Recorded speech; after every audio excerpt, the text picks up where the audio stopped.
terminou, né? Hoje estamos encerrando, daqui a pouco você vai pegar sua apostila ali, no próximo módulo, porque hoje encerra-se o módulo 10. O módulo 10 está sendo encerrado agora.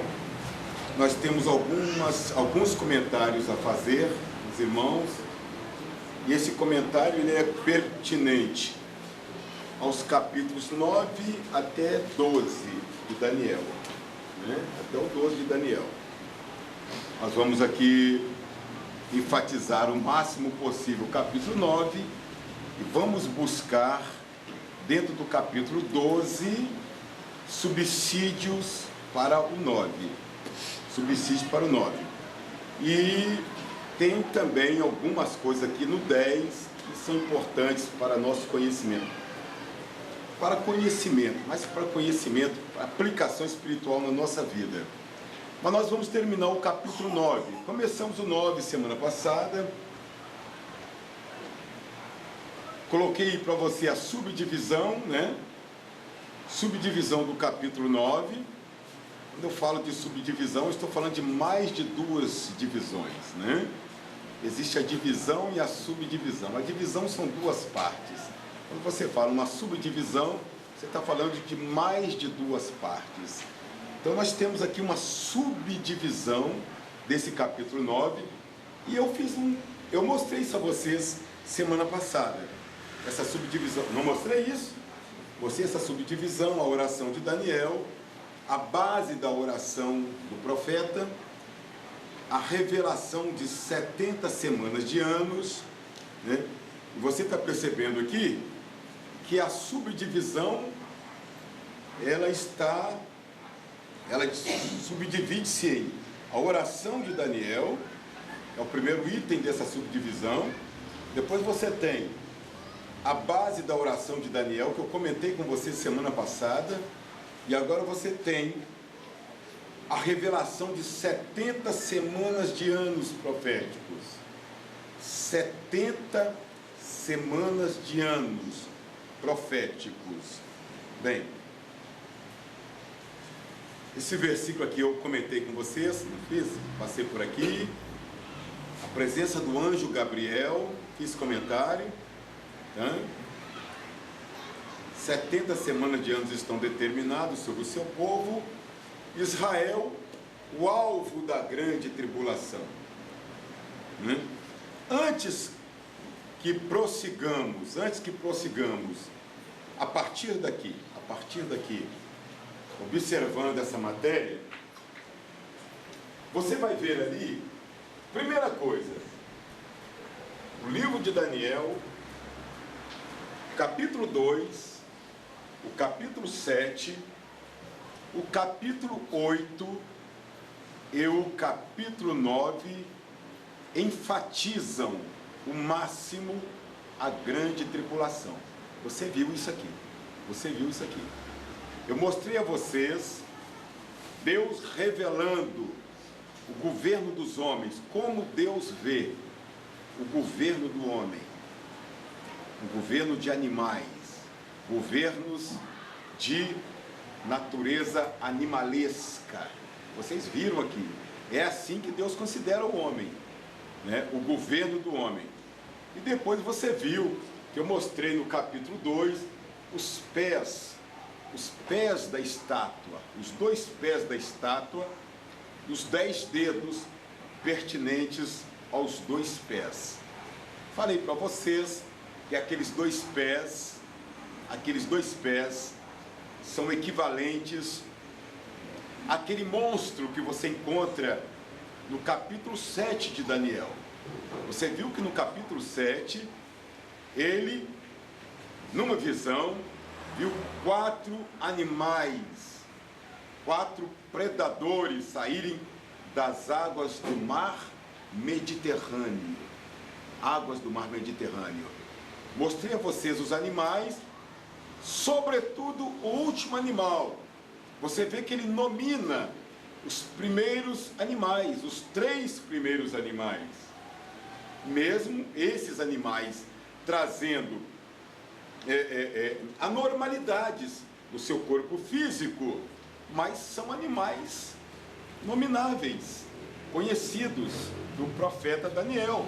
Você viu um leão, você viu um urso trazendo costelas presas entre os dentes, você viu um leopardo, mesmo estando vendo esse leopardo com 4 cabeças, 4 asas, um leopardo, mas você viu que o último animal é inominável, ele não nomina esse animal, que é um animal, tratava-se de um animal que ele jamais vira, um animal estranho para ele, muito estranho. Esse animal inominável, visto por ele, eu falei a vocês, com base, lógico, na Bíblia, mostrei a vocês que esse animal ele equivale àqueles 2 pés da estátua e os 10 dedos. Você vê que o animal, ele traz 10 chifres sobre a cabeça.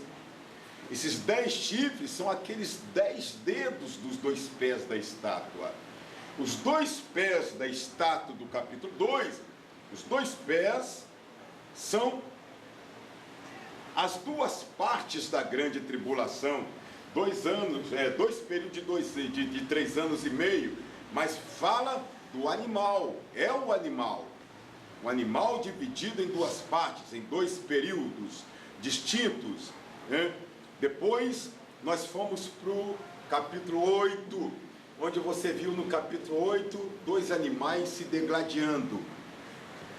Você viu um carneiro e viu também um bode. Um carneiro trazendo 2 chifres, um chifre maior que o outro. E o que eu falei aqui? Eu falei a vocês que o chifre maior representa... Eu falei não, irmão. Eu provei na Bíblia. Nós fomos para a Bíblia Sagrada, não é eu. Nós fomos para a Bíblia e vimos que aquele chifre maior estava ali representando o poder maior do Império Medo-Persa, que era exatamente os persas. E o chifre menor representando o país da Média, o reino da Média. Mas era um império de 2 nações coligadas, a junção de 2 nações. Você viu que essa nação, você viu, representada por um carneiro forte, um carneiro que dominava. Você viu o norte, viu o sul e viu a parte ocidental, domínio do carneiro, por cima de um rio, por cima de águas, domina povos, nações. Mas você viu que do lado, e eu mostrei a você, procedente do ocidente, o profeta viu quando surgiu um bode, uma velocidade extraordinária, que é equivalente àquele animal que você viu no capítulo 7. Um leopardo com 4 cabeças, mas sobretudo com 4 asas, poder de voo, isto é, voo além dos meus limites, agilidade para conquistas, agilidade para vencer. É esse mesmo leopardo que aparece agora no formato de quê? De um bode. Você vê que o profeta vê esse bode vindo do lado ocidental, que é exatamente o local onde estava a Grécia. Então está mostrando o quê? O poder da Grécia, o poder grego se levantando. O bode tem um chifre entre os olhos, ele tem um chifre, e ele vem sobre a terra, ele não pisa na terra, ele vem sobre a terra, mostrando a sua velocidade extraordinária, e ele mata, ele entra em luta corporal com o carneiro e derruba o carneiro. Ele não está derrubando apenas o carneiro, ele está derrubando 2 reinos. 2 reinos estão caindo por terra, e você vê que quando o carneiro cai, ele pisa o carneiro, né? Ele esculhamba com o carneiro, entendeu? E aquilo mostra o poder desse bode, o poder extraordinário desse bode. Aí você viu que esse bode passa a dominar o norte, foi o que o Daniel mostrou a mim, que o domínio dele passa a ser não apenas o domínio ocidental, a parte ocidental do mundo de então, mas também o norte, que aponta para o poder da Síria, aqueles poderes enormes que estavam por cima de Babilônia, mostra também o poder que estava no sul, né? No sul estava não somente o deserto, o enorme deserto da Arábia, mas também estava o continente africano, né? Ele passa a dominar aquilo tudo, norte, sul, leste, oeste, passa a ser domínio dele. E você viu que ele, no auge das conquistas, feliz, alegre, o chifre quebra-se, né? O chifre quebra-se de uma forma espantosa, estranha. E nós vimos ali o chifre quebrado, fala da morte de Alexandre Magno, porque o chifre está ali representando o Alexandre. O bode é o reino dele, o chifre é ele. O chifre quebra e aparece no lugar do chifre 4 outros chifres menos expressivos que ele, menos expressivo. E eu falei para você, são aquelas 4 cabeças do leopardo que você viu no capítulo 7. 4 cabeças, são 4 poderes que surgem dentro da própria Grécia, mas não tem a mesma expressão que ele tinha, que tinha o Alexandre Magno, né? E por não ter nenhuma expressão, e por tratarem-se de quatro reinos distintos, mesmo sendo dentro da própria Grécia, não são ligados, não tem união nenhuma, desaparecem, eles desaparecem. Mas você viu, no meio dessa história todinha, você viu que surgiu um chifre diferente. E aí agora eu preciso de ir para o capítulo 9. Preciso ir para o capítulo 9, né? Esse chifre diferente, ele aparece entre aqueles 10 chifres do animal predador do capítulo 7. Por que ele é diferente? Porque é um chifre que fala. Os outros não falavam, mas esse fala. Ele fala e tem poder de fala, ele se locomove, ele determina. E eu preciso ir para o capítulo 9 para me conhecê-lo bem. Então nós chegamos ao capítulo 9. Chegamos ao capítulo 9 e chegamos aqui para encerrar mesmo. Até porque não há mais mesmo como dar continuidade a isso aqui. Estudamos muito esse livro. É um livro escatológico. É um livro escatológico. Você vê que Deus começa a usar Daniel aos 86 anos de idade. Daniel é usado para isso que nós estamos recebendo aqui, a partir dos 86 anos de idade que ele é usado para isso aqui. Entendeu? Então, nesse capítulo 9, eu coloquei aí, ó, Israel, o alvo da grande tribulação. Por quê? Antes de fazermos um comentário dentro do livro de Daniel, o que Israel? A grande tribulação está vindo aí para punir gentio. De maneira nenhuma. O gentio, ele vai participar da grande tribulação, das agruras dela, porque ele não aceitou Jesus. Porque a grande tribulação não é um período de tempo para os gentios. A grande tribulação é um período de tempo probatório para Israel. Probatório para Israel. Está dentro das 70 semanas do Daniel. Isso não está provando, gente. Provar gentio para quê? Provar gentio para quê? Gentio que vai receber o sinal 666 já é réu do inferno, do lago de fogo. Provar para que mais? Então preste atenção numa coisa muito importante aqui. O Senhor revelou ao profeta Daniel, ele revelou 490 anos proféticos, subdivididos em 3 períodos, e esses 3 períodos subdivididos, eles têm uma história, e todo esse contexto de 490 anos, chamamos profeticamente, até com base na Bíblia, de 70 semanas de Daniel. 70 semanas de Daniel. São 70 semanas que você vê na Bíblia, nós veremos ali no texto bíblico. Essas 70 são 490 anos. O Senhor mostra aí. 490 anos. Esses 490 anos, você irá vê-los subdivididos em 3 períodos. Primeiro período, segundo período e terceiro período. São 490 anos subdivididos em 3 períodos. O que é que Deus está mostrando a Daniel? Deus está falando a Daniel o seguinte: que ele vai purificar o seu povo, que ele vai criar juízos purificadores.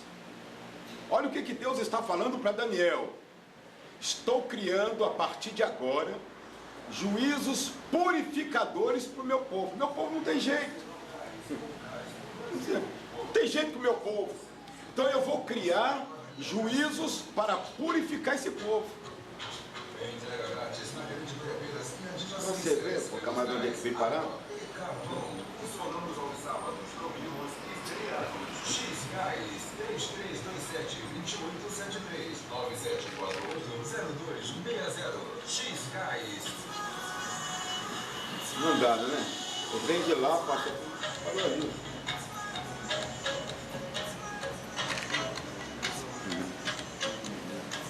De grande tribulação não quer outra coisa, né?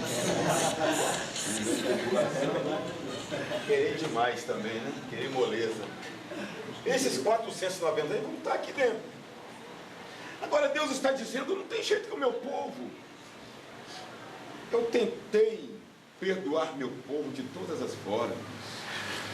Tentei trazer meu povo para mim de todas as formas. Não consegui.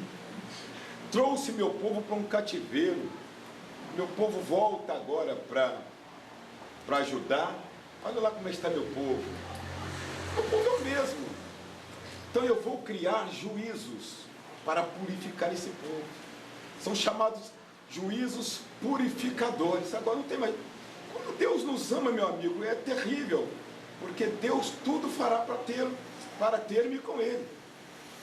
Se eu não quero vir com as 2 pernas, vem com uma. Se não quer vir com uma, vem sem perna, mas vem. Com os olhos, eu não estou bem cego, mas eu quero você fazendo algo, mesmo cego. Não é isso? Você não quer? Esse homem que Deus tem de nós, esse amor que Ele tem por nós, entendeu? Ele não está nem aí se o camarada vai se sentir feio diante da namorada, diante do namorado, da esposa. Quero você. Você sem olhos para mim, você é bonito, fazendo a obra para mim, sem as pernas, sem braço. O que eu quero é você. Entendeu? Agora, se você tem braço, você tem perna, você está sem olhos, não tem nada a ver, porque daqui a pouco você vai morrer mesmo, a terra vai comer esse corpo aí, eu quero a tua vida lá em cima. Então, meu amigo, você entendeu? Então, você vê que Deus está tentando trazer Israel de todas as formas. Acontece com a gente aqui, ó. Deus vem fazendo para conquistar a gente, não é brincadeira. E a gente não se deixa conquistar. A gente não se deixa conquistar. Faz queixo duro, joga duro com Deus. Vou faltar uma semana inteira para sentir a minha falta lá. Vou fazer isso para sentir minha falta. E vai jogando duro. Só que Deus não perde. Né? Só que Deus não perde. Eu perco. Eu perco batalha. Deus não perde. Quem vai ganhar essa batalha é Deus. Agora, como é que Ele ganha isso? É a segunda chamada que eu sempre falo aqui para vocês. É a segunda chamada. A primeira chamada é maravilhosa. Mas a segunda chamada, misericórdia. Já morreu o pai, já morreu a mãe, já morreu a mulher, já morreu o filho, já morreu a família toda. O camarada já está sem perna, andando com o só. É a segunda. Vem, meu filho. É a segunda chamada. A segunda chamada é um horror. Pergunta a Abraão. Segunda chamada. Abraão, você recebeu uma segunda chamada. A primeira chamada, quando ele recebeu, ele estava em Arã. A segunda chamada foi em Padã Arã. E Ur dos Caldeus, a primeira chamada.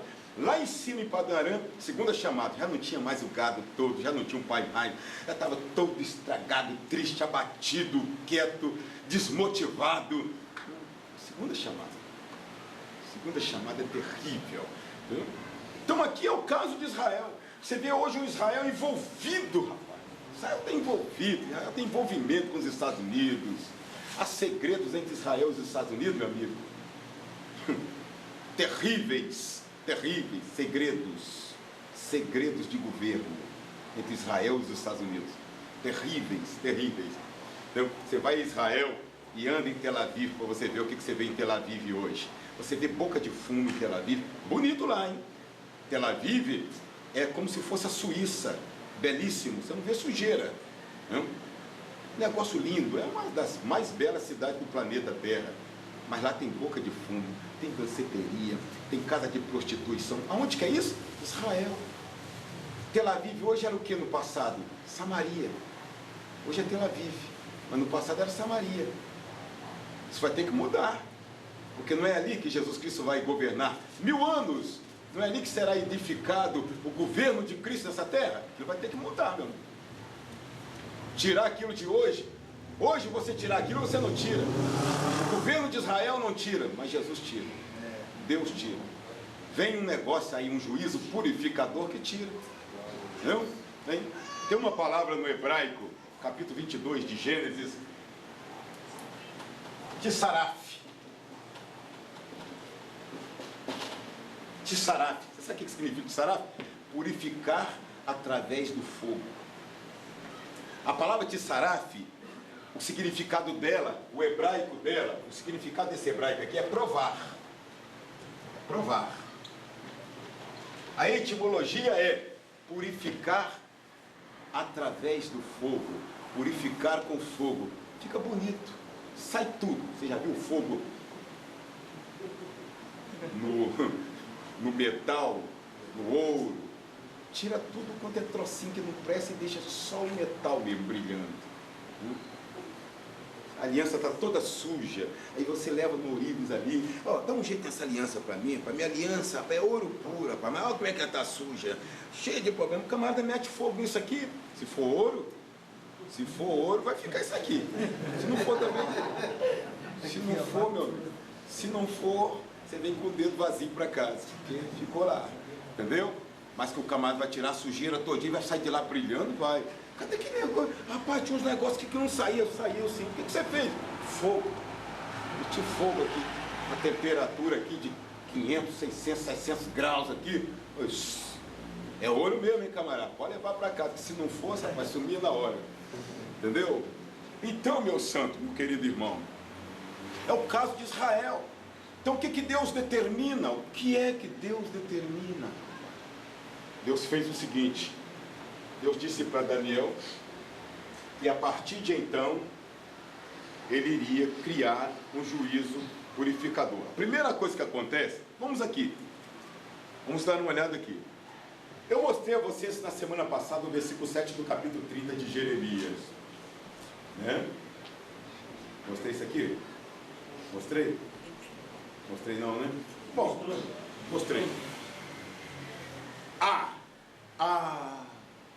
Expressão de dor, porque aquele dia, expressão profética para a grande tribulação, é tão grande, tão extenso, eu vou voltar lá atrás, hein?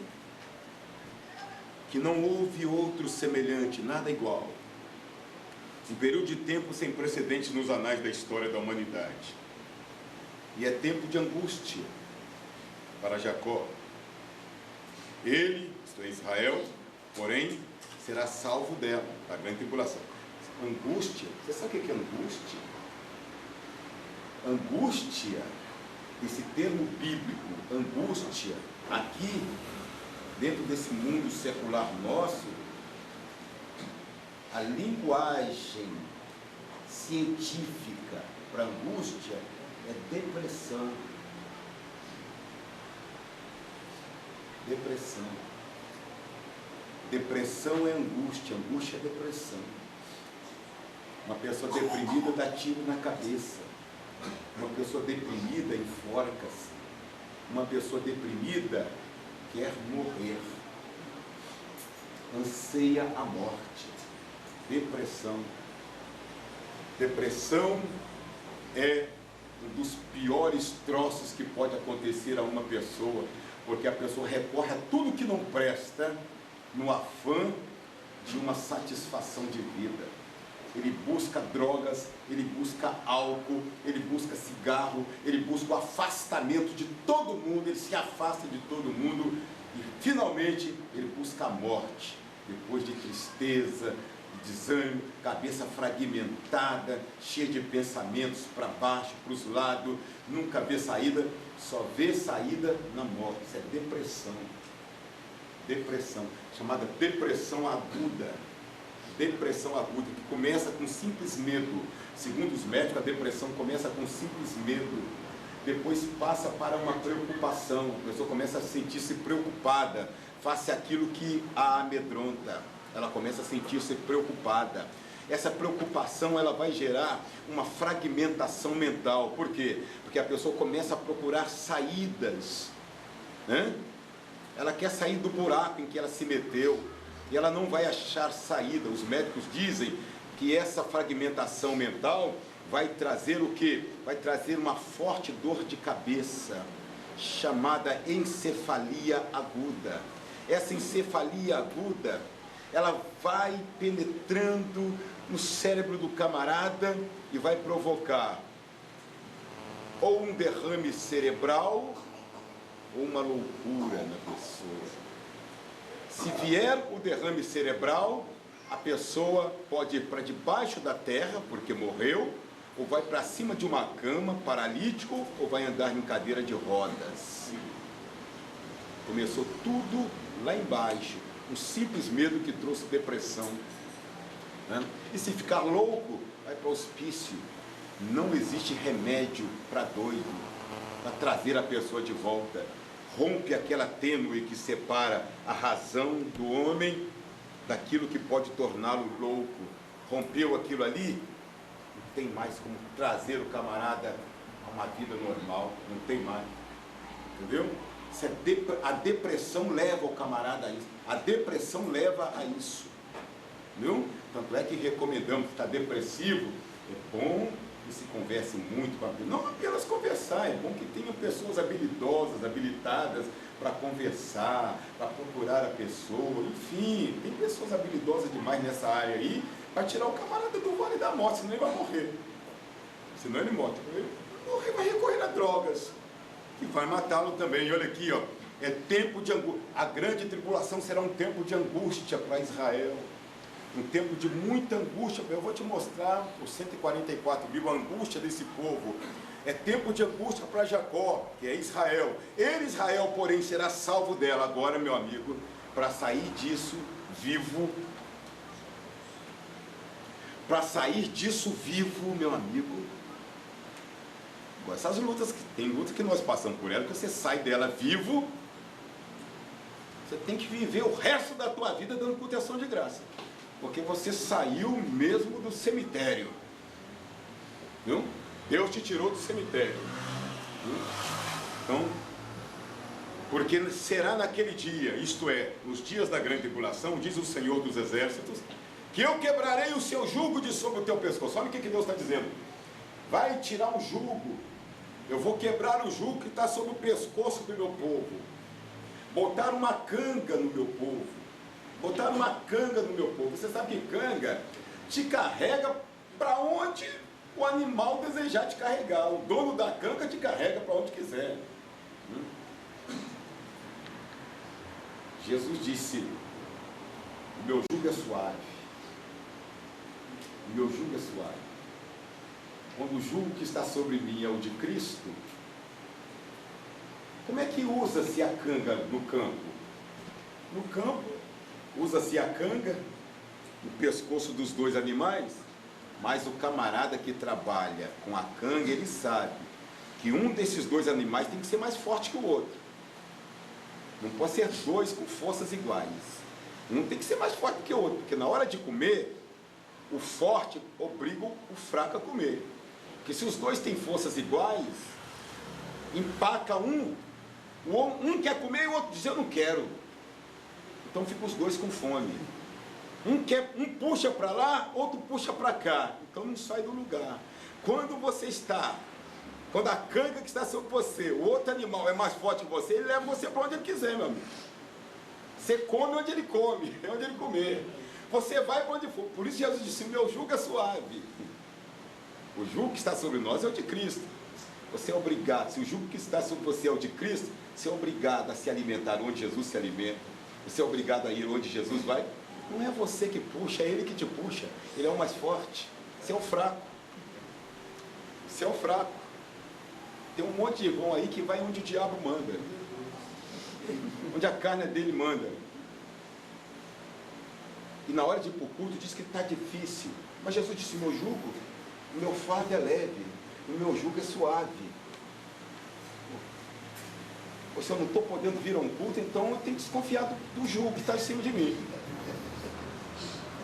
Se eu não estou podendo sair da minha casa para vir aqui, para uma oração, que é vontade do Senhor para mim, se eu não tenho vontade, se eu falto o culto a semana toda, não tenho interesse em ir, apareço lá no domingo, pode ter certeza que a canga que está em cima de mim não é de Jesus.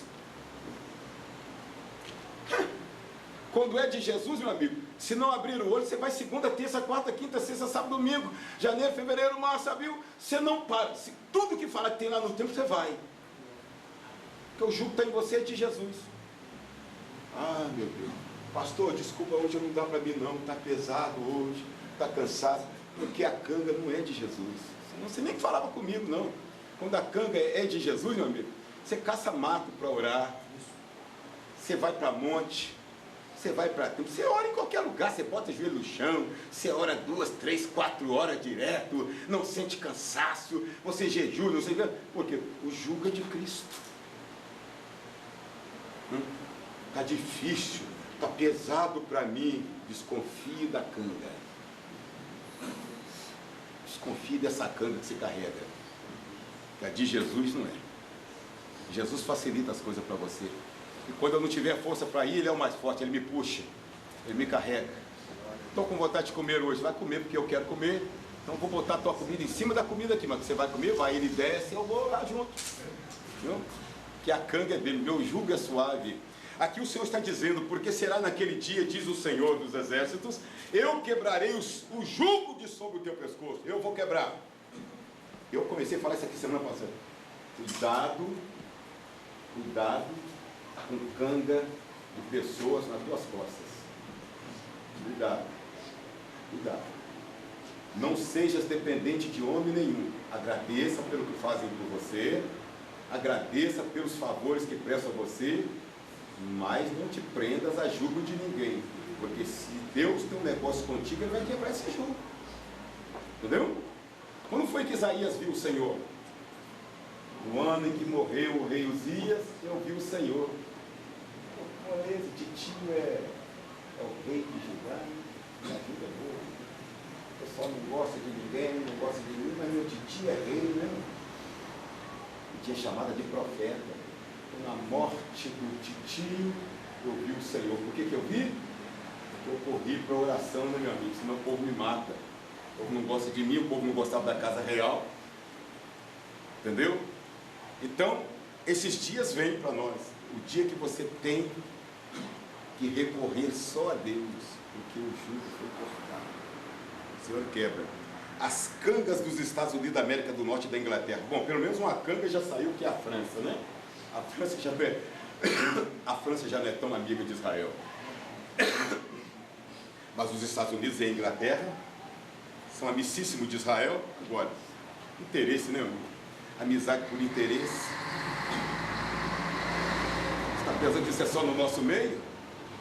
Mais aí fora do que amizade por interesse. Você tem para dar? Você tem para dar, não.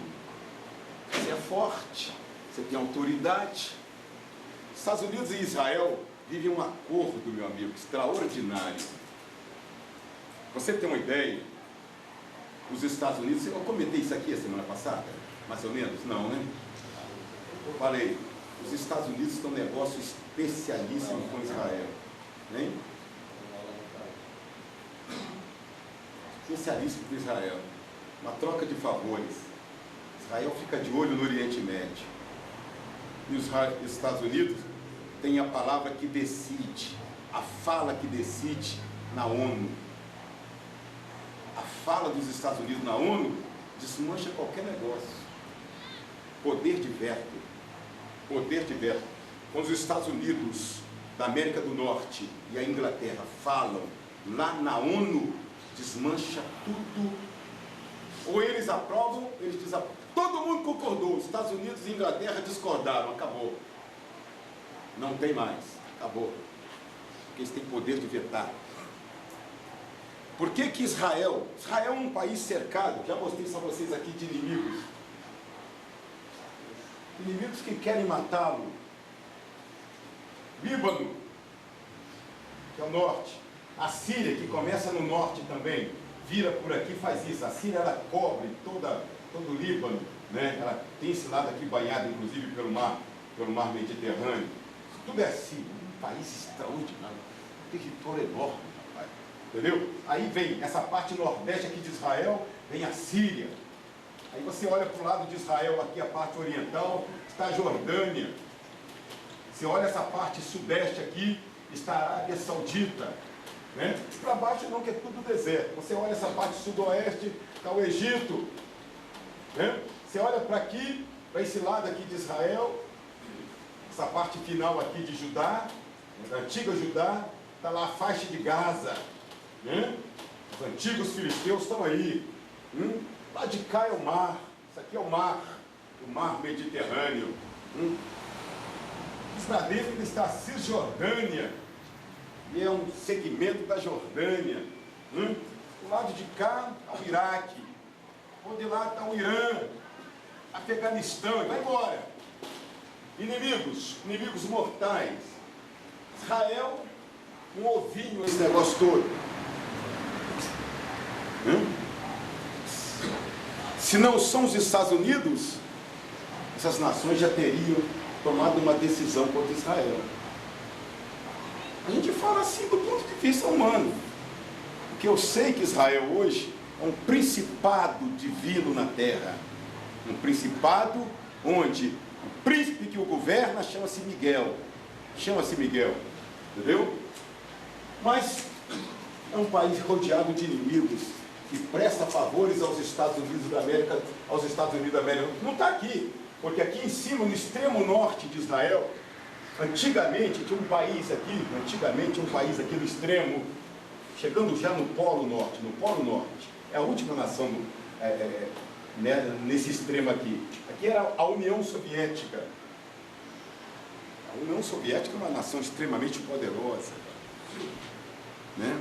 Era a nação que abastecia os árabes com tanques de guerra, com mísseis, contramísseis, granadas, metralhadoras. O que os Estados Unidos faziam? Os Estados Unidos também é uma nação próxima ao Polo Norte. Então o que os Estados Unidos faziam? Hoje, isso aqui é a Rússia. Hoje é a Rússia. O que os Estados Unidos faziam? Israel faz o seguinte: capturava todos os tanques da União Soviética, cedido aos árabes, capturava. Israel tem um exército pequeno, mas de uma capacidade extraordinária. Eles capturavam, traziam esses tanques de guerra para cá, traziam quaisquer tipos de armamentos para cá, desmanchavam esse troço, faziam um estudo em cima daquilo, faziam uma arma 2 vezes mais poderosa que essa capturada da União Soviética, e cedia para os Estados Unidos. Então a União Soviética ficava apavorada com os Estados Unidos, porque sabia que os Estados Unidos tinham uma tecnologia de guerra superior a eles. Em caso de uma guerra mundial, os Estados Unidos passariam por cima. Mas quem é que cedia isso? A nação de Israel. Israel hoje está sentindo-se enfraquecido diante do poder da Rússia. A Rússia está aumentando muito em poder, e Israel está sentindo-se enfraquecido. Israel não está conseguindo mais do que conseguia no passado, no que diz respeito à Rússia. Segredos tecnológicos de guerra, Israel não consegue mais isso. Está muito difícil para Israel. Não está conseguindo capturar a coisa pertinho dele ali. Entendeu? Então existe hoje, é o que significa dizer que Gog e Magog, logo após o arrebatamento, está bem perto de nós. Está bem perto de nós. Quando a Rússia virar, com toda essa confederação de nações aí, marchando contra Israel. Né? Mas não aparece os Estados Unidos nos capítulos 38 e 39 de Ezequiel. Não aparece. Cadê os Estados Unidos? Deus tirou. Porque Deus tira e Ele passa a tomar conta de você. Aí, meu filho, se você dava culto em ação de graça por uma cesta básica que o camarada estava te dando, você agora vai dar culto em ação de graça por uma carreta que está chegando de alimentação para você. 2, 3 carretas, porque agora quem cuida de você é o próprio Deus sozinho. É Ele que cuida de você. E aqui o Senhor está dizendo, vou tirar o jugo. Significa dizer, que vai tirar esses negócios aqui, ó. O Senhor vai tirar isso aqui, ó. Quebrarei os teus grilhões. O que é grilhão? Está aqui, ó. Isto é, as correntes da escravidão. Aquilo que escraviva vocês a essas nações, que deixam vocês com marca de escravos. Vocês são dependentes. Israel é dependente da ONU. Como é que Israel vai falar que não depende da ONU? Depende da ONU. O Senhor está dizendo, vou quebrar esses grilhões e nunca mais se servirão dele os estrangeiros. Ou seja, nunca mais os gentios terão Israel como servos. É milênio. Porque é milênio. O milênio chegou. Então vamos chegar aqui nas 70 semanas. Bom, mas isto é, os hebreus servirão ao Senhor seu Deus no milênio. No milênio, é lógico. Como também é Davi. O Davi, esse Davi aqui, é o Senhor Jesus. O Davi, aqui é a palavra profética. Esse Davi aqui é Jesus, é o Messias, o Rei dos Reis e Senhor dos Senhores. Mas servirão ao Senhor seu Deus, como também a Davi, o Davi sobrenatural, celestial, divino, que está vindo aí, é Jesus, né? O próprio Filho de Deus, seu Rei. Esse Davi que está vindo aí será o Rei de Israel agora. E lhes levantarei logo após o reino do monstro, o reino de Deus será edificado na terra. O milênio, aí, vem a questão então, vamos embora, porque senão o horário 8h20. Está tendo uma hora aqui também. Aí vem a 7, vamos lá para trás, para chegar lá. 70 semanas de anos. 70 semanas de anos proféticos. Esse moço que eu estou colocando aí para você, um pouquinho à frente vou fazer um comentário sobre ele. Esse moço aqui, ó, você vê que ele tem uma coroa na cabeça, ele tem um arco na mão, é o que diz o Apocalipse capítulo 6, versículo 1, 2, ele tem um arco na mão, que o identifica como guerreiro. Esse arco é para mostrar o estigma de guerreiro dele.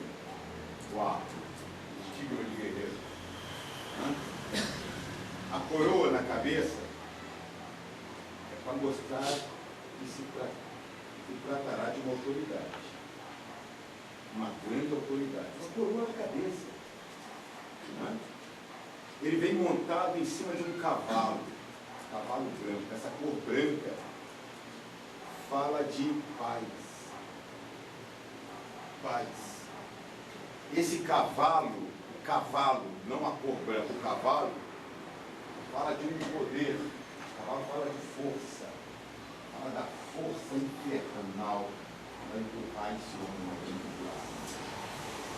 Será empurrado por uma força. Uma força infernal. Infernal. Esse homem será o imediato de Satanás. Esse arco que ele tem à mão, sem coroa, no tórax, sem uma flecha, o arco o faz guerreiro. Mas a ausência de uma flecha na mão dele significa dizer que o domínio dele, o período de tempo dele, tem hora e dia marcados para acabar. A derrota dele chega. Tem arco, mas não tem flecha. Tem arco, mas não tem flecha. Viu? E esse moço, o alvo dele é isso que você está vendo aqui, ó. O alvo desse moço chama-se o globo terrestre habitado. Entendeu? O globo terrestre habitado. O alvo dele. Vamos falar um pouquinho à frente sobre esse moço. 70 semanas de anos subdivididas em 3 períodos. 70 semanas de anos subdivididas. Vocês estão entendendo isso? Está entendendo? Está entendendo? 70 semanas de anos subdivididas em 3 períodos. Eu botei um texto bíblico ali, Hebreus capítulo 1, versículo 1. Havendo Deus antigamente falado muitas vezes e de muitas maneiras aos pais, através dos profetas, os patriarcas, os pais ali são os patriarcas do passado, né? Abraão, Isaac, Jacó, Davi, Moisés.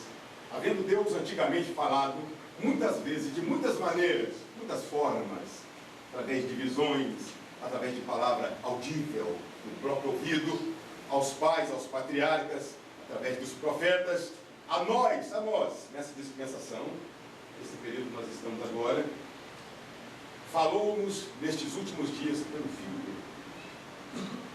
Entendeu? Através do Filho dele, ele tem se comunicado a nós. Vou ter uma verdade prática aqui, ó.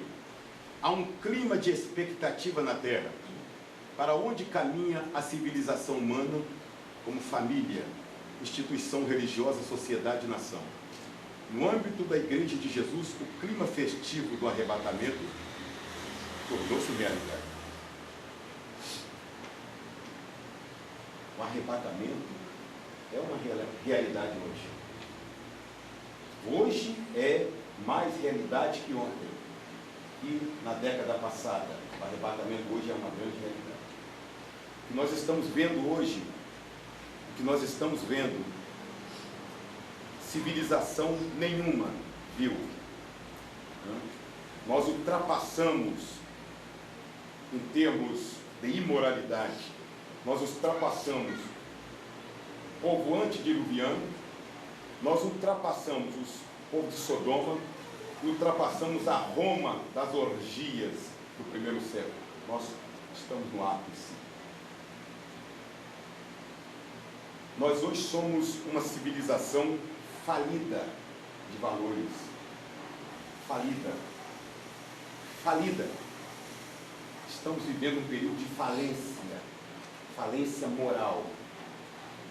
Perdemos a identidade de família, identidade de civilização correta.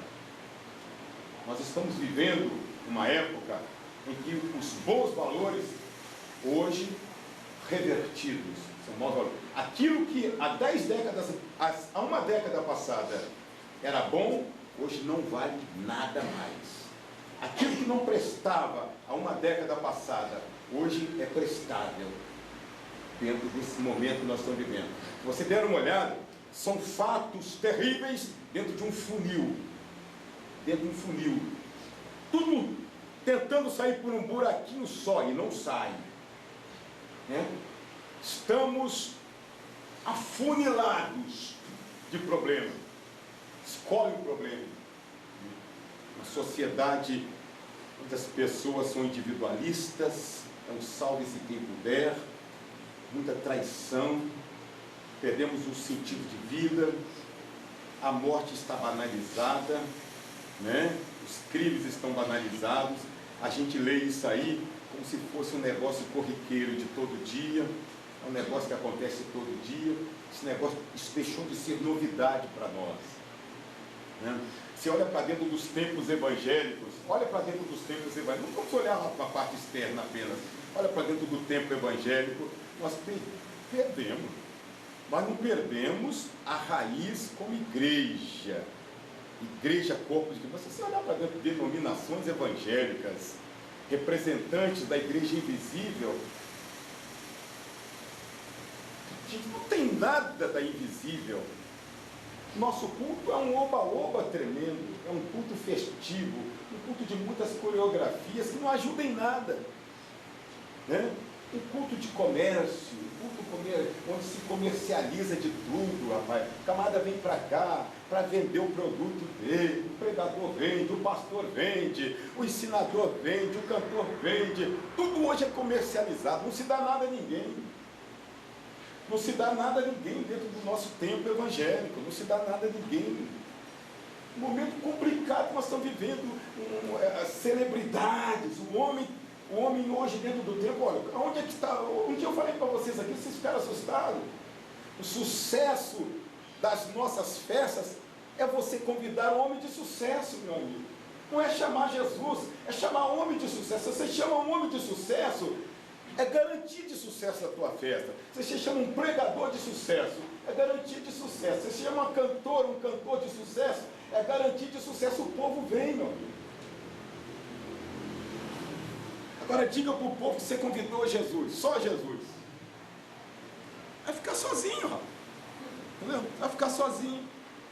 Que a garantia do sucesso tem que ser um camarada que todo mundo conheça, um camarada medalhão, entendeu? Homem mesmo de sucesso para abrilhantar também. Então aí fica aquele negócio, aquela caça terrível. Aí o camarada faz parte de uma cooperativa, porque agora tem a cooperativa, entendeu? Você tem que depositar um dinheiro para trazer o camarada. E, rapaz, é uma cooperativa, meu amigo. Igrejas com menos recurso, com menos poder econômico, não traz ninguém. Traz ninguém. Vai ter que ficar com aquele pessoal mais acanhadinho, né? Mais acanhadinho, porque não traz ninguém. Agora mesmo, o pastor da Assembleia de Deus em Colatina, na Assembleia de Deus em Colatina, convidou uma cantora aí. Convidou a moça para o sábado, por 5 mil. 5 mil. Ela veio e cantou. Ele depositou os 2.500 no banco e botou lá. Ela pegou os 2.500 no Rio. Famosíssima, vocês conhecem ela, né? Pegou o dinheiro dela.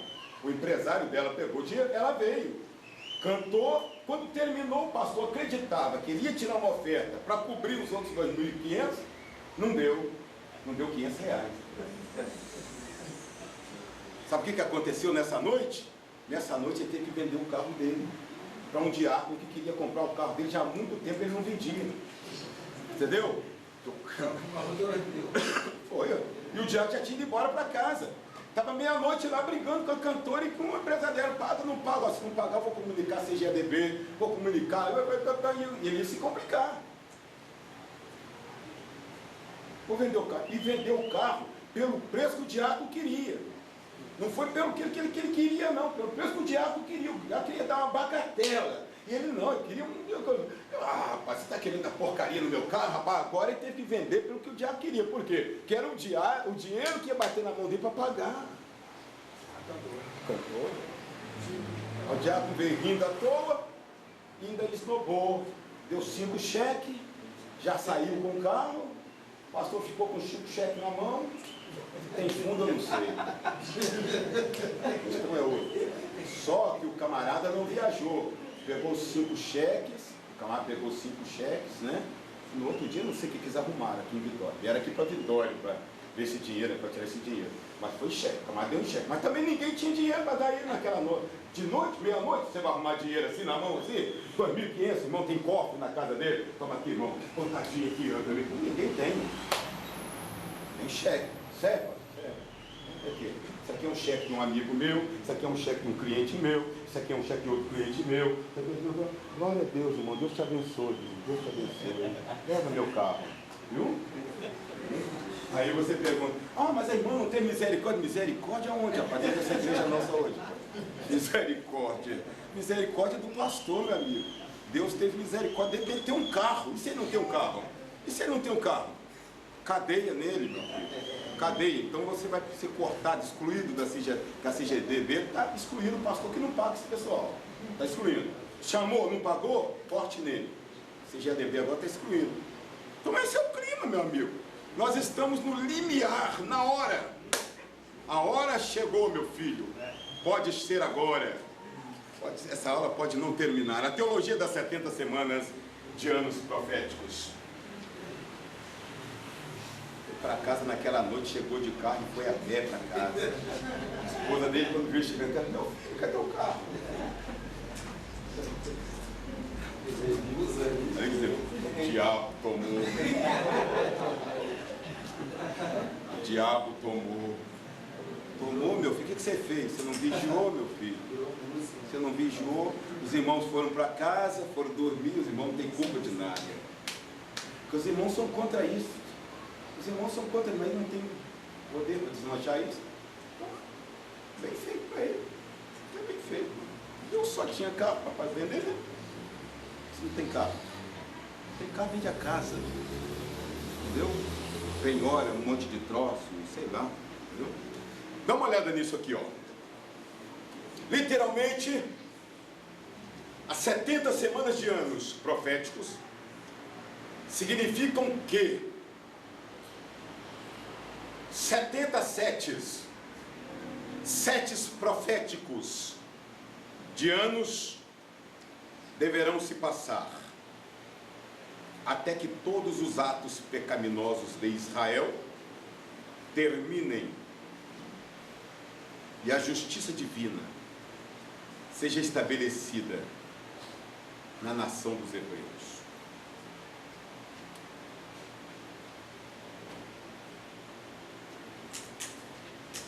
Que coisa, hein, irmão?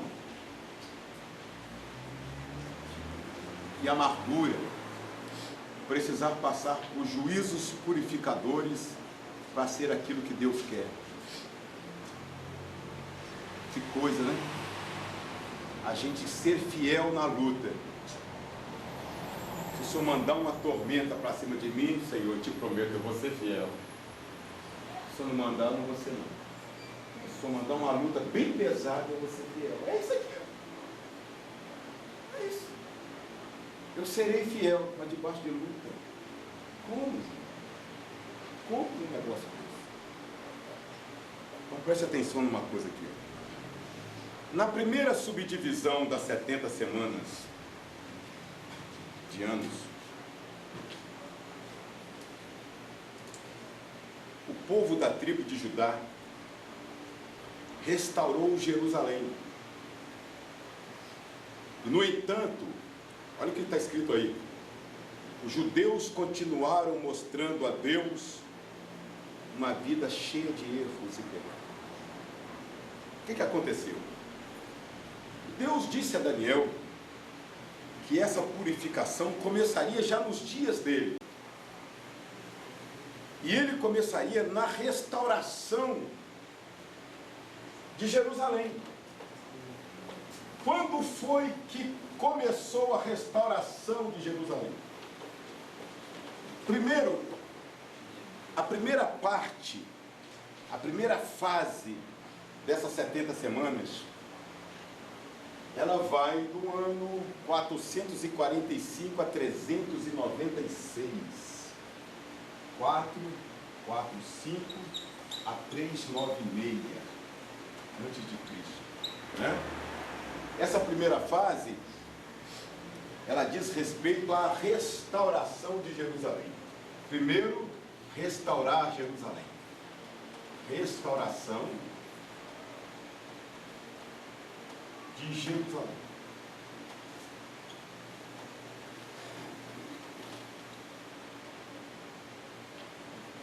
Essa restauração de Jerusalém é interessante.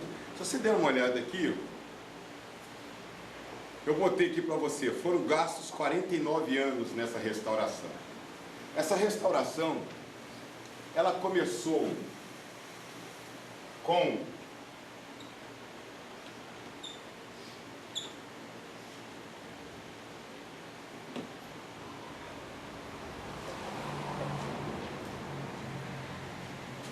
a edificação do templo.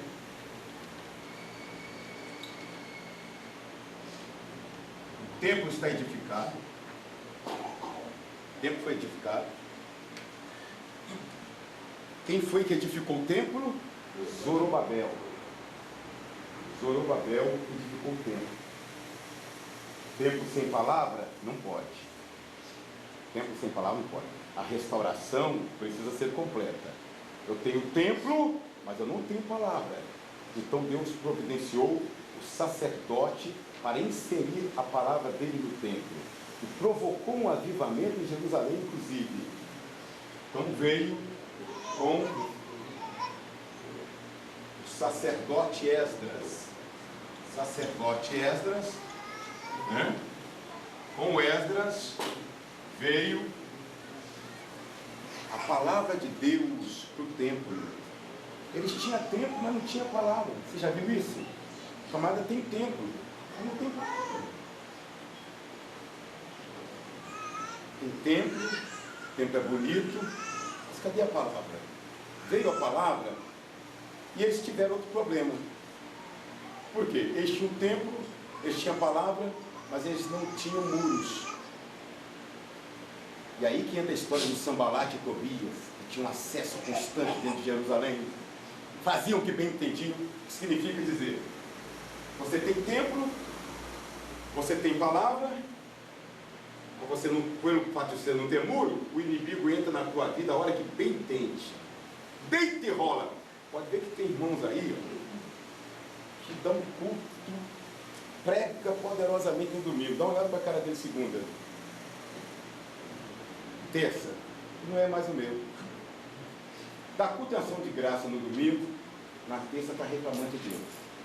Um dia é, outro dia não é, 5 dias sou, 10 não sou.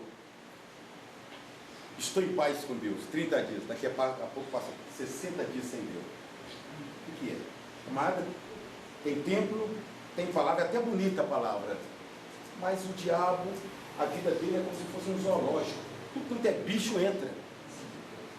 Tudo quanto é bicho que vem entra na vida dele.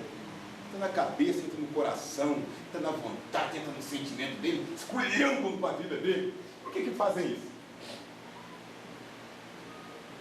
Isso vem exatamente. Dá uma olhada, dá tempo para isso. Rapaz, esses lápis aqui, se juntar tudo, não dá um. Entendeu? Isaías 26, versículo 1. Deus te... Já falei isso aqui. Deus te colocou aqui nessa terra como cidade forte. É uma cidade forte. Versículo 1, capítulo 6. Deus te colocou como uma cidade forte aqui, ó. Uma cidade que ele murou, aí diz, ele murou, e botou antemuros em torno dos muros. Então existem muros em torno de você, e em torno dos muros existem antemuros. Se você é a cidade forte que está lá dentro, meu amigo, está bem guardado, meu amigo. Está muito bem guardado. Você é uma cidade forte, murada. Os muros protegem você. Os antemuros protegem os muros e você. O que você gasta para fazer muros, vai gastar 10, 20 vezes mais para fazer antemuros. E antemuros é próximo. Você não encontra a metragem para cima. Você entra em muros, você passa por portões. Para você entrar num lugar onde haja antemuros, você tem que passar por ferrolhos. Ferrolhos precisarão ser abertos, senão você não passa. Aí você me pergunta, o que são os muros? Quais são os muros que me cobrem aqui agora? Minha primeira proteção, a palavra, a igreja, que é o corpo de Cristo, o sangue de Deus. Os antemuros que dão proteção imediata a isso. Deus, Jesus e o Espírito Santo. E você está lá dentro da casa. Mas o escritor bíblico, o apóstolo, disse que o diabo anda bramando do leão buscando a quem possa devorar. O nosso devorador. Por fora dos antemuros, você está lá dentro. Só te pega se você sair de lá para fora. Você sair dali, você está pedindo para morrer. Entendeu? Mas enquanto você estiver lá dentro, ninguém te... Tem gente que não gosta de nós. Tem gente dentro do templo evangélico que detesta-nos. Não é porque andando fazendo coisa errada, não, por causa de Bíblia, por causa da palavra de Deus, por causa da tua vida. Tem gente que nos detestam, toleram você, não te aceita, te tolera. Gostaria de te rasgar no dente, mas não pode botar a mão, porque você está muito bem guardado. Entendeu? Chega perto de você, mas não pode botar a mão em você, porque você está cercado, murado, por muros e antemuros, meu filho. Ninguém te pega, ninguém te pega. Essa primeira subdivisão aqui, ela só é completa quando o Esdras, ou Esdras não, quando Neemias, constrói as grandes muralhas em torno de Jerusalém. Agora sim, agora os hebreus têm um templo, eles têm agora palavra no templo, e eles têm também agora, eles têm muros que os protegem. 49 anos foram gastos para isso. Aí, isso é a primeira fase desse período das 70 semanas. Mas espera aí, irmão Joel, nem os hebreus vendo tudo isso. Os hebreus, mesmo com tudo isso que você está vendo aí, eles viveram um avivamento, rapaz. Os de Esdras. Os de Esdras viveram um avivamento. O povo ficava em pé o dia todo falando amém. Ouvindo Neemias, ouvindo Esdras. O dia todo, né? Houve um avivamento. Os dias de Neemias também. O povo não mudou. O povo não mudou. Você passa por aquele período que nós chamamos de período interbíblico, né? Que vai de Malaquias até o livro de Mateus. Quando você sai em Mateus, onde Deus está subdividido, rejeitou Jesus. Senhor Jesus. Senhor Jesus. Senhor Cristo. Senhor Jesus. Senhor Jesus. Matou Jesus. Que o seu sangue caia sobre nós e sobre nossos filhos, mas que ele seja morto. Soltai Barrabás. Esse povo que vem dessa restauração aí. Então Deus precisava impor mais uma segunda leva de juízos purificadores, que vai desse ano 396 até a morte do Senhor Jesus Cristo, cerca do ano. Cara, esse negócio de data não bate muito não, mas fica entre o ano 32 e 37. Até ali, meu amigo, completa-se o segundo período. Dá uma olhada na segunda fase, na segunda subdivisão. Na segunda subdivisão, leia aí, ó. Das 70 semanas, o povo hebreu viu de perto os horrores do Império Romano. Mesmo assim, jamais Israel deu mostras de conversão nacional diante de Deus. Jamais. Jamais. Foram 434 anos de indiferentismo diante de Deus. Você viu lá atrás que a primeira fase das 70 semanas, 7 vezes 7, 49 anos, eles jogam isso fora, porque eles passam por esse período aqui, que é o período interbíblico, e quando você bate de cara com esse mesmo povo, dentro do Império de Roma, esse povo não está convertido, esse povo não tem conversão nenhuma.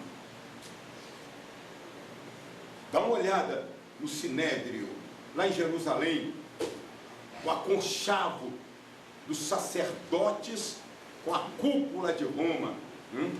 Pilatos, para se manter no poder, dependia de aconchavo com os fariseus e os saduceus, principalmente com os saduceus que eram os sacerdotes, principalmente com eles. Os Herodes, dentro da terra de Israel, entendeu? Um território subdividido entre os Herodes, enfim, os desejos carnais de grupos políticos. Tinha os Zelotes, né? Tinha os Herodes, tinha os saduceus, tinha os fariseus. Tem um grupo religioso aí. O único grupo religioso que aparece, nem na Bíblia aparece, é a história que fala, os essênios. Os essênios. Mas o que eu posso falar dos essênios aqui, se eu não tenho base bíblica?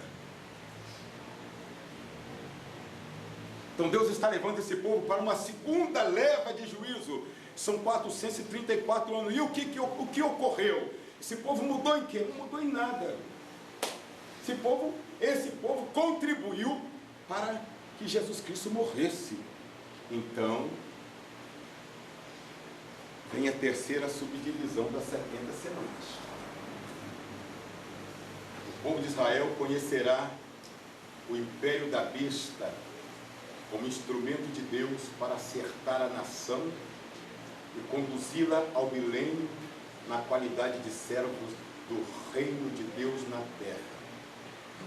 Eu não sei se você se lembra que o Jonas, quando ele estava fugindo de Deus, porque Deus, em relação ao profeta Jonas, a missão de Jonas era a seguinte: Senhor, a Mesopotâmia, ela estava lá embaixo, a Mesopotâmia, cá embaixo a Mesopotâmia, né? A alta Mesopotâmia estava aqui, aqui estava Nínive, alta Mesopotâmia, a terrível Nínive da Síria. Cá embaixo estava Israel, né? Sei daqui para lá, uma viagem de 1.300 quilômetros. Essa parte central de Israel tinha um porto aqui, ó, na parte central, chamado Porto de Jope.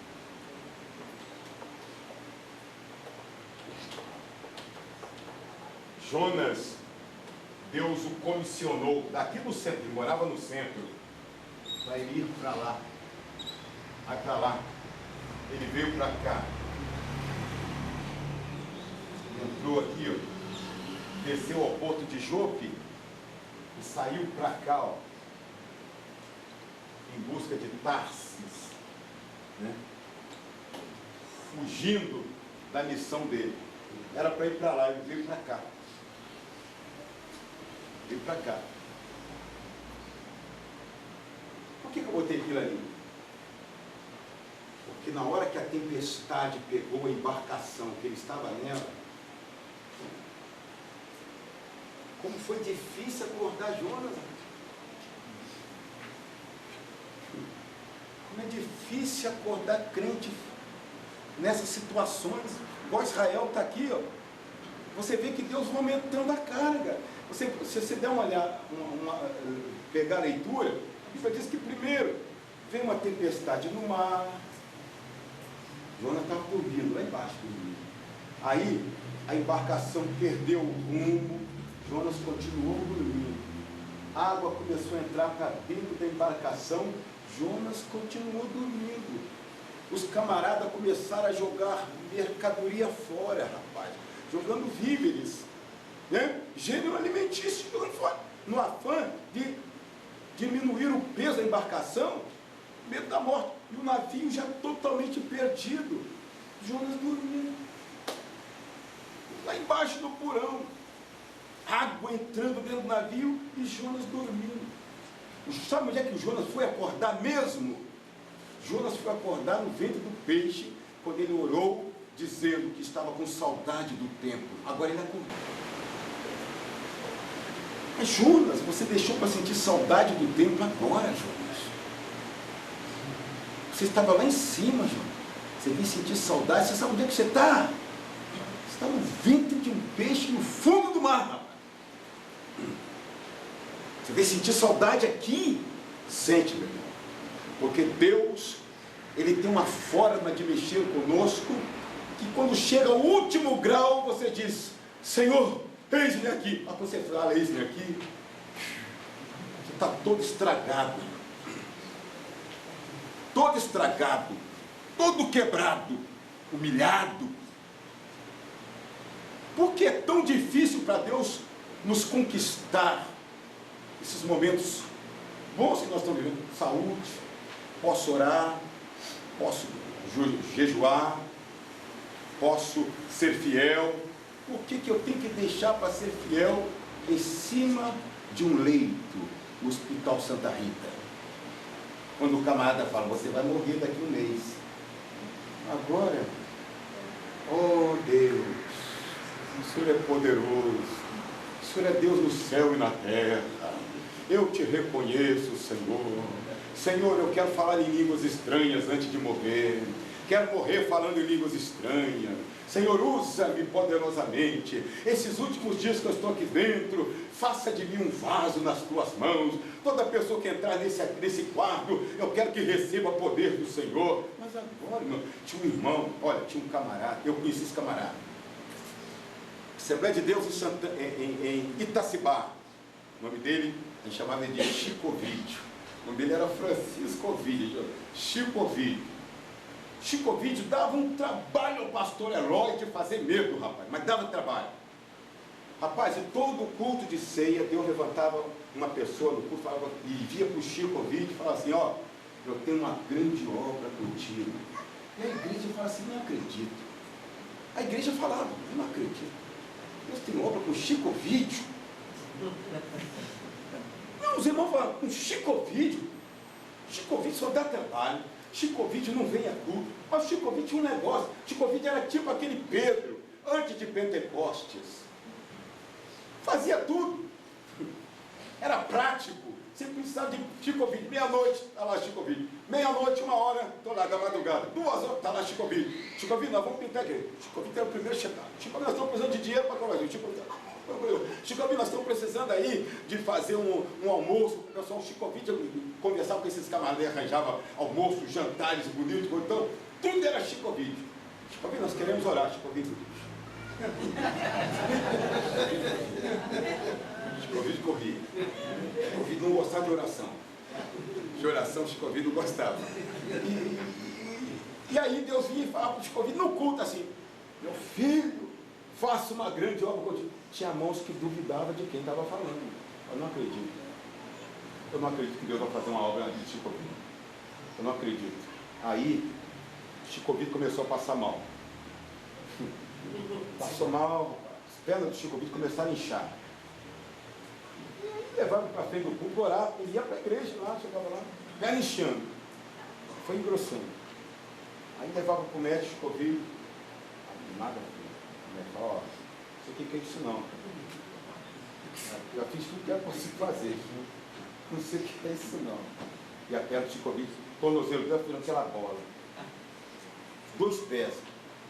Aí, o Chico Ovidio tinha dificuldades com família. Aí o pastor falou assim, ó Chico, vamos construir uma casa para você aqui no fundo do templo, para você ficar por aí, para você não ter que ficar se deslocando de longe, para ver aqui que você está andando devagarzinho. Chico Ovidio já não era aquele mais camarada que ele ficava rindo à toa para todo mundo, não. Ele já era mais sério, estava triste, abatido. Aí o pastor Eloy rapidamente construiu a casa. Aí Chico Ovidio não podia mais andar. Não podia mais andar. Aí o pastor Eloy fez o seguinte, dividiu o terreno da igreja para a casa dele, botou uma cerca. Chico Ovidio ficava lá, na casa dele. Chico Ovidio já não podia vir mais para o culto. Rapaz, Chico Ovidio virou uma bênção. Você botava a mão no portão, ele lá dentro, e falava assim, pode entrar fulano, porque Deus já está me mostrando você, hein? Já estou te vendo. E ele já começou a falar em língua estranha. Você podia entrar com qualquer doença. Ele orava por você e saía curado. Chico Ovidio. Qualquer negócio em Itacibá, leva para Chico Ovidio. Leva para Chico Ovidio. Aí quando chegar no portão, pode entrar com ele, porque eu já estou sabendo. Pode entrar. Deus já está me mostrando aqui qual é a doença. Ele já começou a falar em línguas estranhas lá dentro.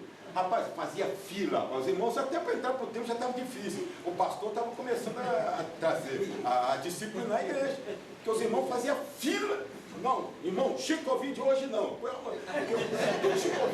Chico Ovidio morreu abençoado, abençoando, igual Jacó, e profetizando. Morreu lá dentro.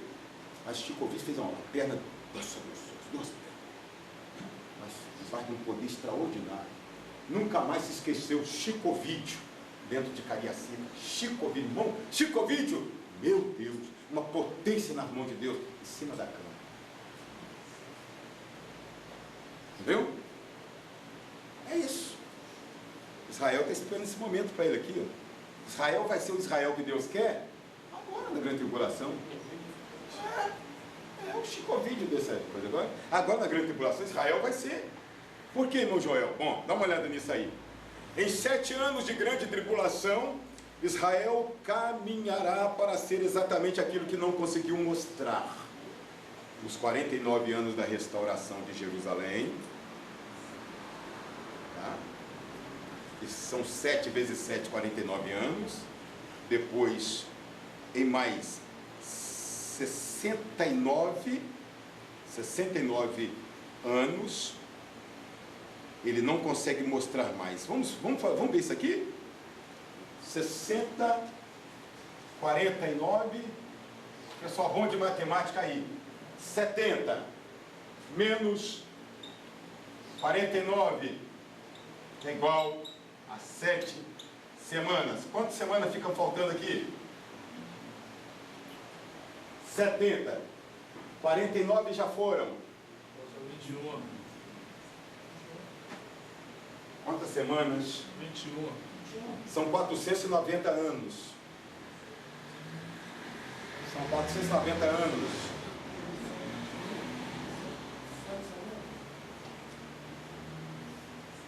Hein? 7 semanas? Está faltando semanas aqui. Eu já eliminei 7 semanas de anos. Isso é igual a 49. Eu tenho 490. Menos 49. 210. Hein? 210.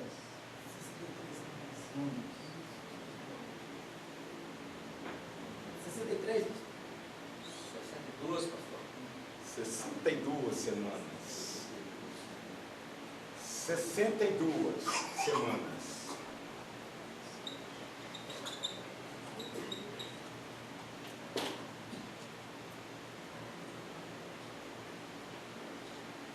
Mais 7, 69. 62 semanas vão dos anos 396 a.C. até o ano 32, quando Jesus Cristo morreu. Aqui já na presente era nossa, né? Que aqui tem uma defasagem de 4 anos, porque o calendário zera, sobe no ano 4 Jesus nasce. Então nós gastamos aqui 62. Então, nesse período aqui, que abrange todo esse período interbíblico, esse período de Jesus em Israel, não há modificação em Israel. Fica faltando uma semana de anos. Fica faltando uma semana de anos. Nessa uma semana de anos que está faltando, Israel vai dizer amém. Agora diz amém. Porque é o que eu falei há poucos instantes. Deus foi apertando. Deus foi apertando. Porque qual é um dos métodos que Deus usa? Usou isso com Jonas. Deus, para sensibilizar um escolhido dele, ele nunca mexe de cara no escolhido. Ele mexe naquilo que você mais gosta, para ver se sensibiliza você. Aí você continua insensível, ele vai mexer num outro negócio que você gosta muito, que está mais perto ainda de você, e fica olhando para você. Você não diz nada. Ele vai mexendo, você não diz nada. Aí diz, agora eu vou mexer com você. Eu tentei te sensibilizar de todas as formas. Você é igual ferro. Você não sente nada. Agora eu vou pegar você. Aí você grita. Aí o camarada grita. Grita. Aí é que é triste. Esse grito é triste. Porque quando ele mexe, tem doença, tem falta de olhos, tem falta de pernas, está faltando pés, está faltando braço, a esposa morreu, o marido morreu, filhos queridíssimos morreram. Se você tem chamada de Deus, cuidado se teu olho está virado mais para outra coisa do que para Deus. Hein? Cuidado, meu amigo. Porque vai chegar uma hora que Deus vai pegar a tua cara e falar assim, olha para isso aqui, ó. Pronto, acabou. Você só vê isso, você só vê dinheiro. Agora eu vou fazer você olhar minha obra. Quando ele faz isso aqui, o pescoço já está quebrado, a mulher já está no céu, o marido já está no céu, se foi para o céu também, entendeu? O filho já saiu, todo mundo já saiu, você está sozinho, e com a roupa do corpo aí. Dá para ser, meu filho? Vai dizer não? Meu filho, operando eu, quem impedirá? Ninguém, Senhor. Ninguém. Só o Senhor é o poder, pois Deus faz isso. Vai acreditando. Se você tem chamado. Quem não é escolhido, pode estar enrolado. Não é para o céu, vai mesmo. Então, quem é escolhido, Deus sai atrás dele, meu. Quem é escolhido, Deus sai atrás dele. E vai buscar o camarada onde ele estiver, mano. Esses crentes carnais aí, que é escolhido, carnais aí, ó, só tem olho para dinheiro, para casa bonita, para carrão bonito, entendeu?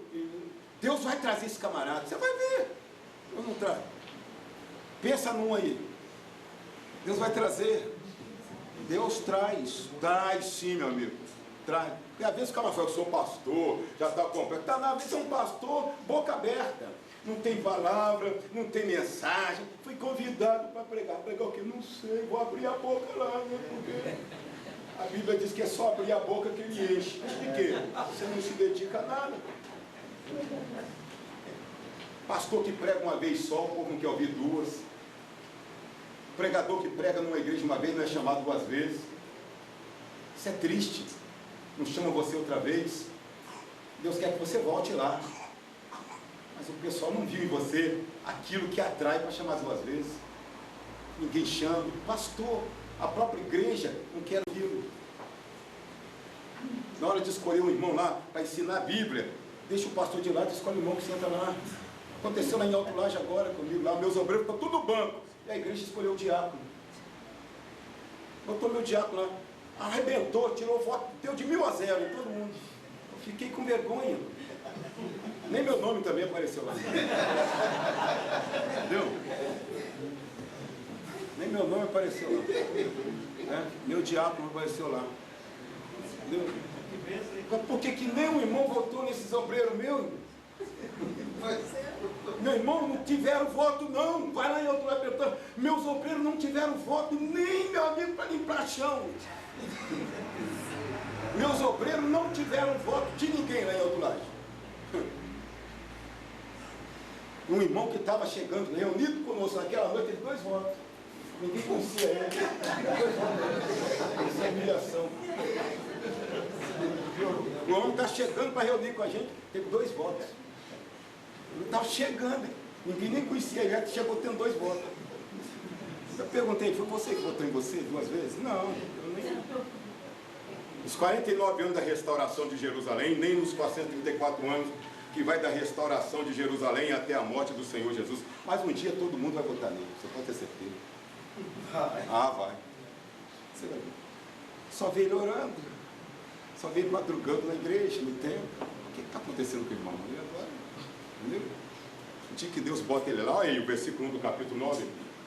No primeiro ano de Dário, filho de Assuero, da linhagem, isto é, da descendência dos Medos, o qual foi constituído rei, primeiro rei do Império Medo-Persa sobre o reino dos caldeus, após o reino de Babilônia, isto é, no primeiro ano do seu reinado, isto é, do reinado de Belsazar, eu, Daniel, entendi através de leituras pelos livros, isto é, através dos rolos, principalmente o rolo do profeta Jeremias, que o número dos anos de que falara o Senhor ao profeta Jeremias, em que haviam de cumprir-se as desolações de Jerusalém, isto é, o cativeiro de Judá, era de 70 anos. Textos básicos da teologia dos 70 anos, não vai dar mais para a gente mexer nisso aqui, tá? Não vai dar mais 9 e 8, não dá mais. Não vai dar mais para mexer, mas vamos ver aqui. Olha o versículo 25 do capítulo 9. O Senhor está dizendo para ele, através do Gabriel, sabe e entende, isto é, ouça-me para entender a visão, desde a saída da ordem, isto é, da ordem de Deus, para restaurar, isto é, para trazer de volta o que Nabucodonosor destruiu no ano 586 a.C., que foi o templo, né? Trazer o templo, o retorno da palavra no templo e os muros, e para edificar, desde a saída da ordem, para restaurar e para edificar a Jerusalém, até o Messias, o príncipe, que é Jesus, haverá 7 semanas, 49 anos, que eu já te mostrei, e 62 semanas, 434 anos. Aí ele diz, olha, preste atenção no que está escrito aqui, o primeiro período de tempo, equivalente a 7 semanas de anos proféticos, e que é igual a 49 anos naturais, começou no ano 445 a.C. e foi até o ano 396 a.C. de Jesus. Esse período abrange os ministérios de Zorobabel, o construtor do templo, Esdras, o sacerdote da palavra, e Neemias, o construtor dos muros. Essa reconstrução de Jerusalém durou exatos 49 anos, ou seja, cumpriu-se os 7 vezes 7 iniciais da grande visão de 70 vezes 7, iguais a 490 anos. Então, 49 anos, ou seja, 7 anos proféticos, são passados. Aí ele diz no 26, e depois das 62 semanas, isto é, depois da segunda fase das 70 semanas, ou seja, no encerramento da segunda fase das 70 semanas, que são iguais a 434 anos, será cortado o Messias, isto é, o ungido de Deus será crucificado e morto. Mas não para si mesmo, isto é, ele morrerá pela humanidade. E o povo do príncipe, aqui o príncipe mudou, que é o anticristo. E o povo do príncipe que há de vir destruirá a cidade e o santuário. Isso aqui já mexe na história. Historicamente, o general Tito e os romanos, seu povo, no ano 70 derrubaram Jerusalém e o templo.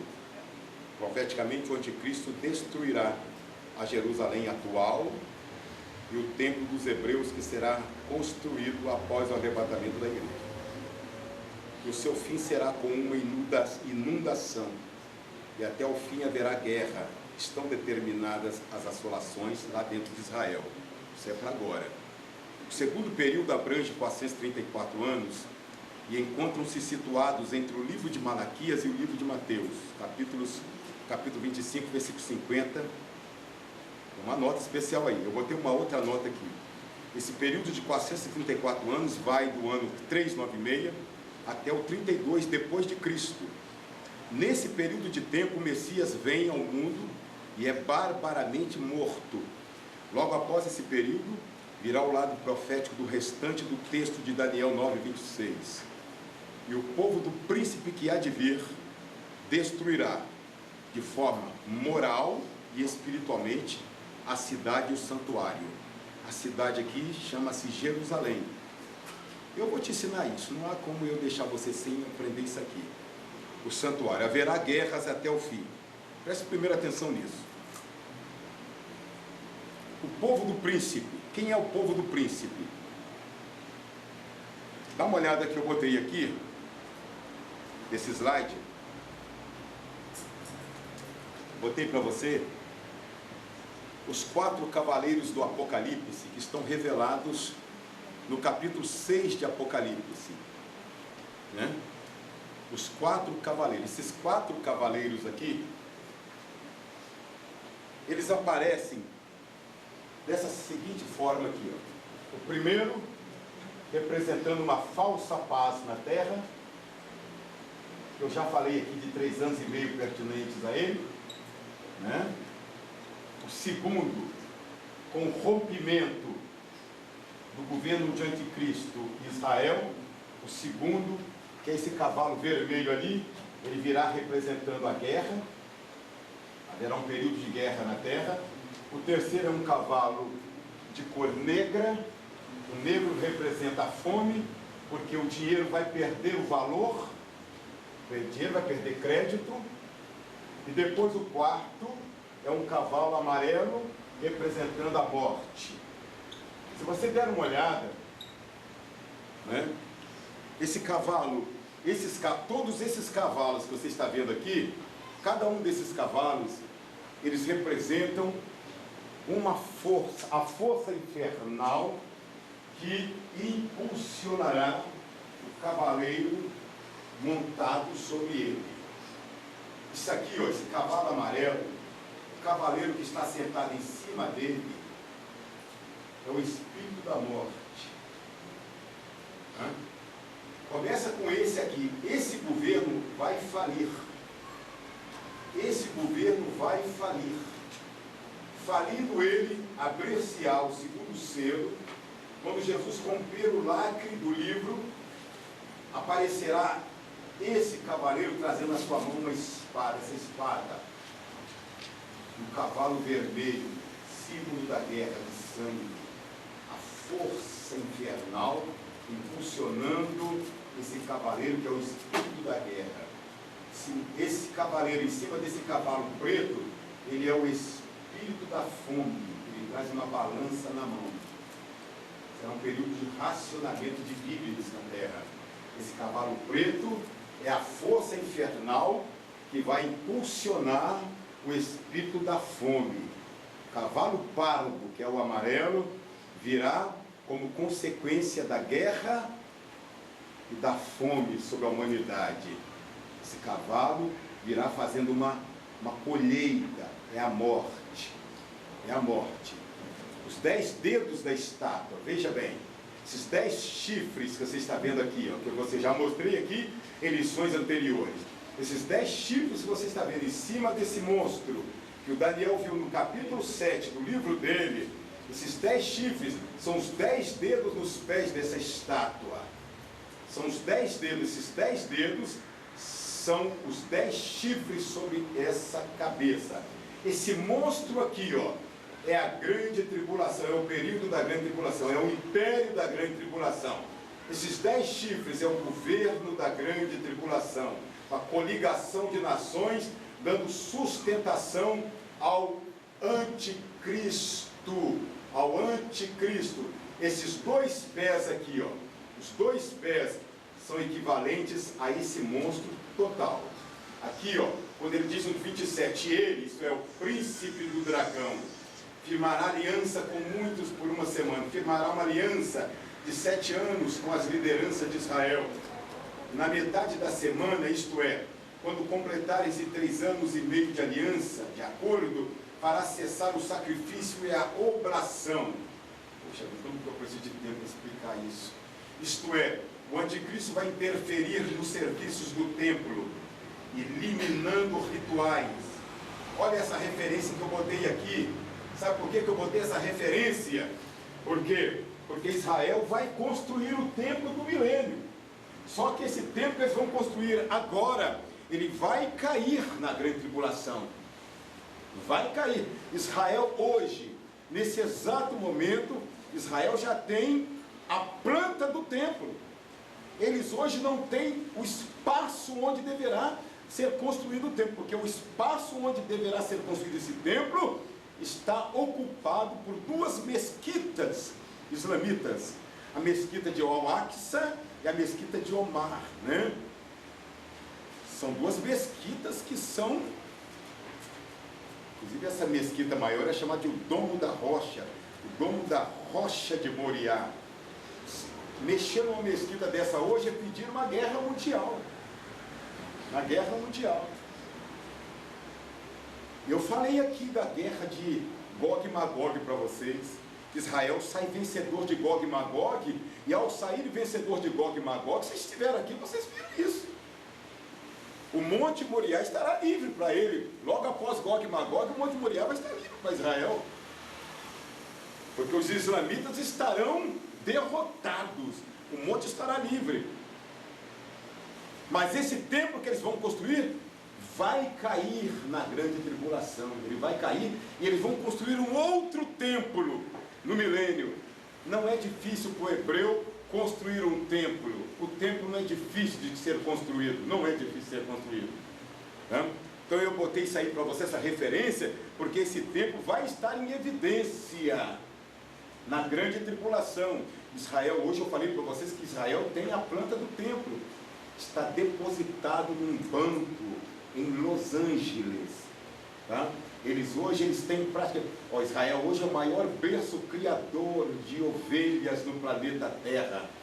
Ultrapassou a Mongólia. Ultrapassou a Mongólia. Sabe por quê? Porque o milênio será um reino de queima de sacrifício, daquele jeitinho que você lê na sua Bíblia.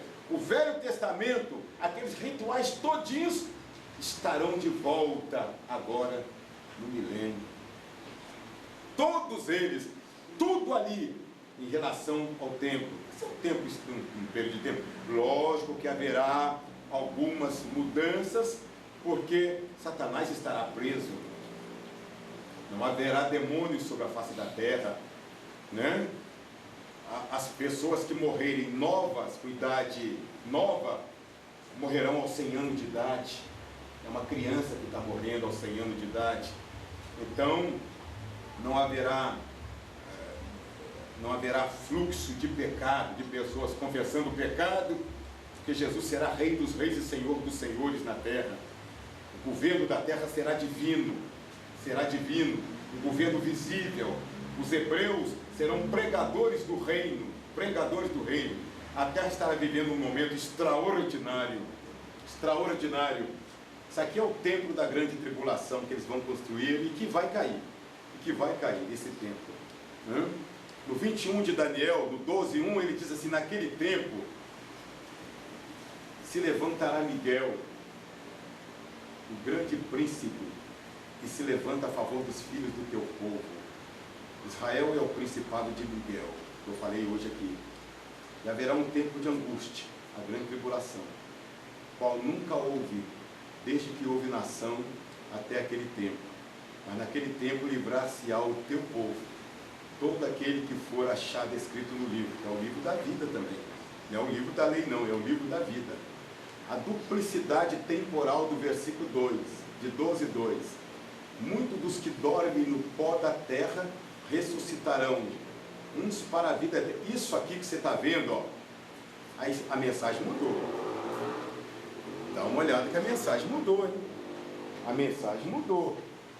Olha como que a mensagem muda. A mensagem mudou, pai. Aqui eu estou falando, aqui Daniel mudou. Ele está falando de arrebatamento e juízo final. Num versículo só, ele está falando da ressurreição do arrebatamento, ele está falando da ressurreição do juízo final. Num versículo só.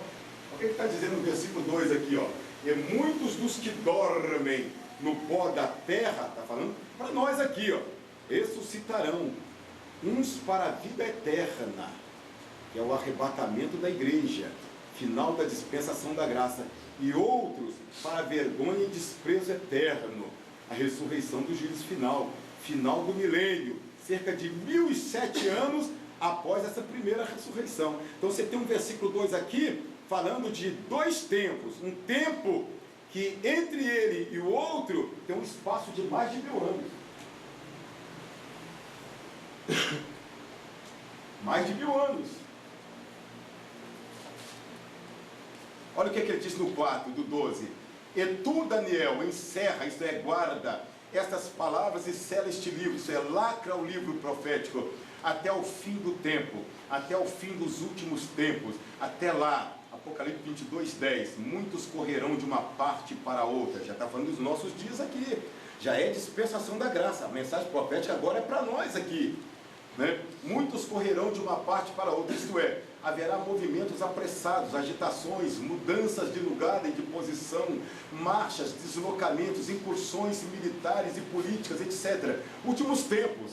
E o conhecimento, isto é, o conhecimento humano, se multiplicará, indica o atual momento moderno, vivido pela civilização mundial, um tempo de avanços tecnológicos científicos. Por que Deus está falando isso para ele? Por quê? Por que Deus está falando isso para ele? Porque por ocasião dessa mensagem todinha que Deus deu a ele, ele interessou-se pelo tempo do cumprimento dela. E Deus virou-se para ele nos versículos 8 e 9 e disse o seguinte, 8, 9 e 10. Deus disse assim para ele, olha, fecha o livro, porque o tempo está muito distante. Que livro? O livro profético. Lacra isso, guarda. Você sabe quando deu-se isso aí? Isso aí é cerca de 550 anos antes de Jesus nascer. O calendário cai, os 550 anos caem. Começa uma outra contagem subindo. Ano 1, ano 2, ano 3, ano 4. Já nas proximidades do ano 95, dentro desse primeiro século, que significa dizer, mais de 600 anos são passados. João Batista está na ilha de Patmos. ao João Batista. O apóstolo João está na ilha de Patmos. O apóstolo João está em Patmos e ele tem o mesmo interesse de Daniel há cerca de 650 anos passados. Ele quer saber quando dar-se-iam os fatos que ele estava vendo. Fatos que foram mostrados há 6 séculos atrás a Daniel. No versículo 10 do capítulo 22 do Apocalipse, a mensagem do Senhor a João não foi a mesma a Daniel. Só disse a ele: não fecha o livro, porque o tempo está próximo. Não fecha. Entendeu? Lá embaixo, 1 Timóteo capítulo 4, versículo 1, últimos tempos. 2 Timóteo 3:1, últimos dias. 1 João 2:18, parte A, última hora. Última hora. 10:37, Hebreus, um pouquinho de tempo e o que há de vir virá e não tardará. Você sabe o que é pouquinho? Pouquinho, camarada.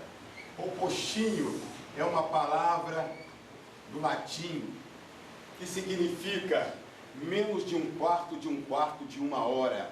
Eu subdividi uma hora aqui em 4 quartos. Paucotinho significa menos de um quarto. O que significa? Eu subdividi em 4 quartos e agora eu vou subdividir esse último também em 4. É isso aqui. Só que é menos que isso, porque a etimologia diz menos de um quarto de uma hora, que significa dizer que nós estamos chegando à meia-noite para frente. Entendeu bem? O tempo é esse. Nós estamos chegando. Aí vem um epílogo. E eu fiquei devendo a vocês um negócio aqui que vocês não me lembraram, hein? Mas eu vou ter que falar. Semana que vem eu falo aqui, apostila nova, 144 mil judeus. Tá? A igreja do Senhor Jesus não passará pela grande tribulação. Trata-se de um período de tempo probatório unicamente para Israel. Pertinente a esse tempo, o próprio Deus revela no capítulo 13, versículo 8 de Zacarias. Nós vamos voltar a estudar quase que tudo isso nesse livro de Zacarias, só que de uma forma muito mais bem explicada, hein? E acontecerá em toda a terra de Israel, diz o Senhor, que as 2 partes dela serão extirpadas, as 2 partes de Israel serão extirpadas.